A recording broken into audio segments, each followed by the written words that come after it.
ख़बर शामिल कई पिया कराची में रिपोर्ट मीर सिकंदर अली टालपुर जी IG सिंध पुलिस शिकायत सेल अवाम सां राब्ते जो एक मौसर तरीक़ो ऐं निज़ाम है।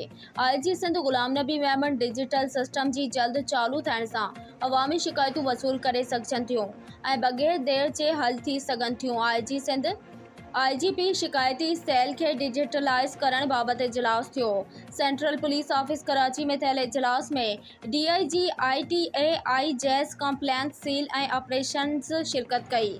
इजलास के IGP ग्राउंड सेल सिस्टम जी डिजिटलाइजेशन ऐं वसूल कयल शिकायतन ऐं उन्हनि जे हल बाबत तफ़सीली ब्रीफिंग ॾिनी वई। पुलिस एहलकारनि ख़िलाफ़ शिकायतन जी जामा इंक्वायरी ॿियनि ज़िलनि जे ऑफिसरनि खे सौंपी वञे।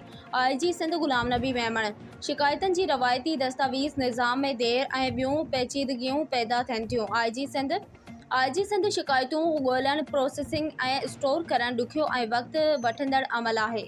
अॼुकल्ह डिजिटल सिस्टम शिकायतूं वसूल करण, हल करण ऐं उन ते अमल करण आसान बणाए छॾींदो। IG सिंध वज़ीर आला सेक्रेटरीट ऐं ॿियनि सरकारी इदारनि खां मोकिलियल शिकायतूं हल कयूं वञनि ऐं मुक़रर वक़्त ते रिपोर्ट पेश कई वञे। IG सिंध